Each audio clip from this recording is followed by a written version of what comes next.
दोस्तों आप सभी को नमस्कार। दोस्तों आप लोगों ने देख लिया होगा कि ये आपके लिए कि ब्रेकिंग न्यूज़ है। अगर आपने ग्रुप डी का फॉर्म भरा है, अगर आप ग्रुप डी रेलवे की तैयारी कर रहे हैं, बात ज़रा सुनिएगा। दोस्तों क्या ज़रा पूरी बात को समझिए, बहुत शॉर्ट कम शब्दों में पूरी बात को डिटेल में आप समझिएगा।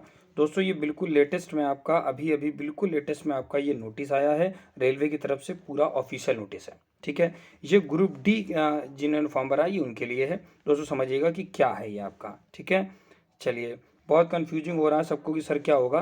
तो दोस्तों सुनना मेरी बात, आपको पहले जो प्रोसीजर पहले अभी तक था वो आपका था कि आपको एक पेपर देना है, उसके बाद आपको फिजिकल देना है, मतलब आपको रेस वगैरह देनी है, और उसके बाद आपका मेडिकल वगैरह था, ठीक। मतलब पेपर आपका सिर्फ एक था।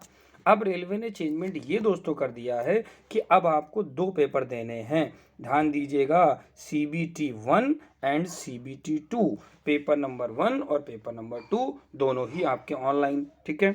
अब ऐसा क्या किया, क्यों किया, सुनिए। अब दोस्तों किया है तो अब इसको हम लोग को मानना ही पड़ेगा। देखिएगा, in view of the large number of application received, railway have decided to conduct 2 stage computer based test. ये कह रहे हैं दोस्तों कि नंबर ऑफ एप्लीकेशंस बहुत ज़्यादा हैं, जिस वजह से ये 2 पेपर आपके ये लेंगे, ठीक है, कंप्यूटर बेस्ड टेस्ट, ठीक है।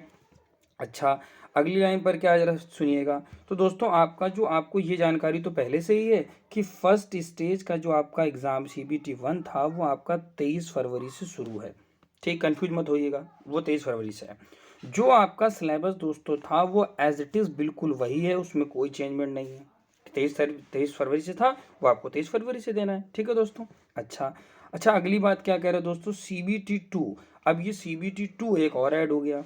इन्होंने कहा है कि 10th स्टैंडर्ड का सिलेबस होगा एज इट इज़ आपका सेम एज CBT 1 के अकॉर्डिंग, ठीक है। बाद में इन्होंने सिलेबस को भी क्लियर करा है। ये कह रहे हैं कि 120 दोस्तों क्वेश्चन होंगे और आपको 90 मिनट्स मिलेंगे।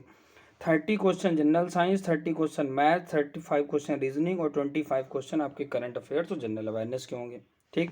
कहने का मतलब, हम शब्दों में बात को सुने, आपको 2 पेपर देने हैं, एक CBT 1 देना है और एक CBT 2 देना है, और उसके बाद जो फिजिकल वगैरह वो तो है ही। अब आपके दिमाग में कन्फ्यूजन है, सर क्या CBT सब देंगे? नहीं दोस्तों, यही तो एक इम्पॉर्टेंट लाइन है, इसको सुनिएगा।